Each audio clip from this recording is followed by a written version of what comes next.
দেখে মনে হতে পারে এটা কোনো ক্রিকেটীয় মঞ্চনাটকের দৃশ্য। বোলার একের পর এক বল ছুড়ছেন আর ব্যাটার নিজ ইচ্ছায় পা দিয়ে স্টাম্প ভেঙে হচ্ছেন হিট আউট। একজন দুজন না, টানা 7 বলে 7 ব্যাটার যখন একই কাণ্ড ঘটিয়ে বসেন তখন তো সেটাকে আর ক্রিকেটীয় লড়াই বলবার সুযোগ থাকে না। সামাজিক যোগাযোগ মাধ্যমে ছড়িয়ে পড়া ভিডিওতে যা উঠে আসবার পর দেশের ক্রিকেটে প্রান্তিক পর্যায়ে ব্যাট বলের আসল চিত্রই যেন ভেসে উঠছে। যেখানে গোটা বিশ্ব ক্রিকেটে বলে বলে ছক্কা হাঁকানোর প্রস্তুতি নিচ্ছে তরুণরা, তখন বাংলাদেশের ভবিষ্যৎ প্রজন্ম পা দিয়ে ভাঙছে স্টাম্প। বাংলাদেশের ক্রিকেট পার করছে অস্থির এক সময়। ক্রিকেট বোর্ডে ক্ষমতা লড়াই, মাঠে নাই প্রথম শ্রেণীর ম্যাচ।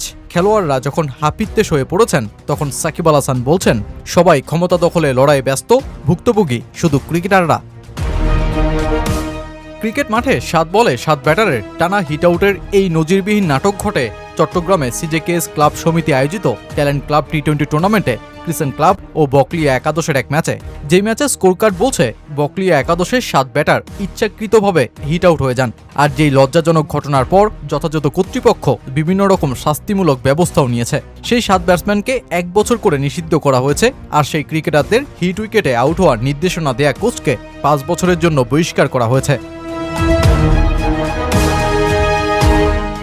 বাংলাদেশ ক্রিকেট টিমের পাইপলাইনের গোড়াতে যখন এমন দৃশ্য, তখন ক্রিকেট বোর্ডেও চলছে ক্ষমতা দখলে লড়াই। আমিনুল ইসলাম বুলবুলের ক্রিকেট বোর্ডের বিরুদ্ধে ওঠা নানা অভিযোগ শেষ পর্যন্ত তদন্ত কমিটি পর্যন্ত গড়ালো। বাংলাদেশের বিশ্বকাপে না খেলতে যাওয়ার ব্যর্থতা, অবৈধ বিসিবি নির্বাচনের অভিযোগ ও একের পর এক পরিচালকের পদত্যাগ এবং সেই সাথে ক্রিকেট ক্লাবগুলোর সাথে বৈরিতায় প্রথম শ্রেণীর ক্রিকেট মুখ থুবড়ে পড়া। ক্রিকেটীয় নানা রাজনৈতিক সমীকরণে যখন বলি হচ্ছে জাতীয় দলের ক্রিকেটার থেকে প্রান্তিক ক্রিকেটাররাও, তখন দ্য ডেইলি স্টারে সাকিব আল হাসান বলছেন, সবাই ক্ষমতা দখলে লড়াই। এখানে একমাত্র ভুক্তভোগী হলো খেলোয়াড়রা, অন্য কেউ সাফার করছে না। খেলোয়াড়দের কষ্টটা কারো বোঝার ইচ্ছে আছে বলে আমার মনে হয় না। সবাই আসলে যার যার ক্ষমতা দখলে লড়াই ব্যস্ত এবং খেলোয়াড়দের হাতিয়ার হিসেবে ব্যবহার করছে। ক্লাব যদি খেলতে না চায় বিসিবি কি করবে? বিসিবি তাদের ম্যানেজ করতে পারছে না, এটা বিসিবির ব্যর্থতা। খেলোয়াড়দের আসলে তো কিছু করার নাই। ধরেন আমি ক্লাবের মালিক, আমি বললাম খেলবো না, এখন আপনি কি করবেন? আপনি বিসিবি হলে বড়জোর অনুরোধ করতে পারেন। যারাই যেটা করছে তারা ক্ষমতা ধরার জন্য করছে, এর বাইরে তো কিছু না। খেলা শুরুর আন্তরিকতা না থাকলে লিগ হওয়ার সুযোগ দেখি না। এখন সম্পর্কের জায়গা এমন অবস্থায় এসেছে যে মনে হয় না সহজ পথে কিছু হবে, আইনি পথে যদি হয়।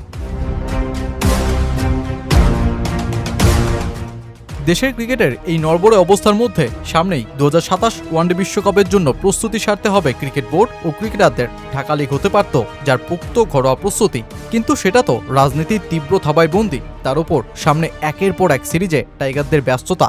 এসবের মাঝে বোর্ডের অস্থিরতা বড় প্রভাব ফেলবে ক্রিকেটারদের মনেও, আর যা একত্রে বিস্ফোরণ করতে পারে 2027 ওয়ানডে বিশ্বকাপেও।